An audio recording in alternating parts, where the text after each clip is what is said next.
Expedition unknown with Selim খান নতুন একটা ভিডিওতে আপনাদের সকলকে স্বাগতম। সুপ্রিয় দর্শক, চলুন আজকে আপনাদের নিয়ে যাই বাংলাদেশের উত্তর জেলা নওগাঁয় অবস্থিত ধামরহাট উপজেলার। দেখুন না কতই সুন্দর গ্রামের এই পরিবেশটা। আঁকাবাঁকা পেট্রোপথ ধরেই আমরা সামনের দিকে এগিয়ে যাচ্ছি। যেটা দেখতে পাচ্ছেন সেটা হচ্ছে বর্ডার, ভারত বাংলাদেশের বর্ডার। আগ্রা দ্বিগুণ এই ঢিপিতে উঠতেই সর্বপ্রথম চোখে পড়ল শিমুলের গাছ। তারপরে যেটা দেখছেন এটাকে বলা হচ্ছে অগ্রপুরী আগ্রা দ্বিগুণ ঢিপি। আসলে এই ঢিপি নাকি রাজপ্রাসাদ, নাকি কবর, নাকি মাজার, আসলে কি, এই বিষয় নিয়ে অনেক মতভেদ থাকলেও সঠিক তথ্য এখন উন্মোচন হয়নি। তবে আমাদের অনুসন্ধান বলছে এটা আসলে ছিল মূলত ধর্মপালের পুত্র দেবপাল যখন পাহাড় পূর্বত্য বিহার এবং সোমপুর বিহার, হলুদ বিহার, জগদ্দল বিহার তৈরি করেন, সে সময় তিনি আরও কিছু বিহার স্থাপন করেন। ইতিহাস কথা বলে। তো আরও যে অনেক কিছু তৈরি করে তার মধ্যেই মূলত এই আগ্রা দ্বিগুণ বিহারটি। অনেকে বলা হচ্ছে, আমি জানতে চেয়েছিলাম, আমাদের দেখতে পাচ্ছেন কিছু স্কুল ছাত্র, কিন্তু তারা আমাকে হতাশ করেছে। এটা আসলে যে কি তারা কেউই সঠিক কোনো তথ্য দিতে পারে নাই।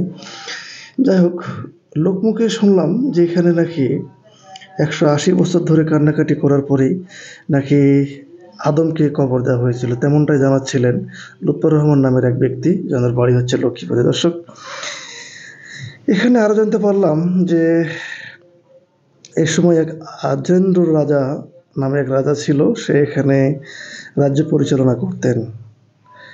তবে মূলত দেবপাল যে সম্পর বিহার এবং হলুদ বিহার এবং জগদ্দল বিহার তৈরি করেন, সে সময় মূলত যে এই বিহারটি তৈরি করা হয়েছিল, মূলত এই ইতিহাসটাই আমার কাছে মনে হয়েছে অধিক অপেক্ষা গ্রহণযোগ্য।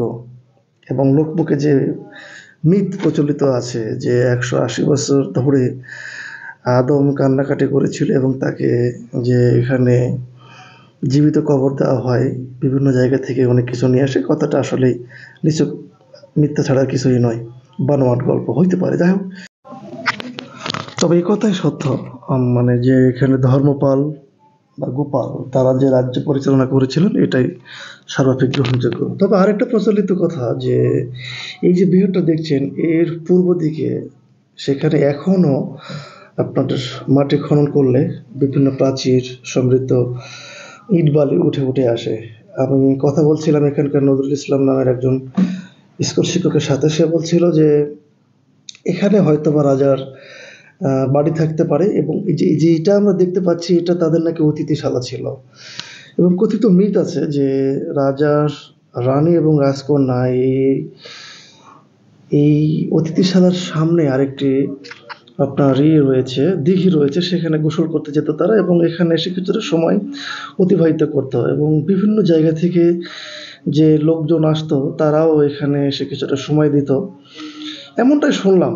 আসলে গ্রামীণ বাংলার এই ইতিহাসগুলো বাংলাদেশের ইতিহাসে তেমন সমৃদ্ধ হইতে পারে না, এবং সঠিক ইতিহাস এখনও উঠে নিয়ে আসতে আমরা ব্যর্থ হচ্ছি বারবার।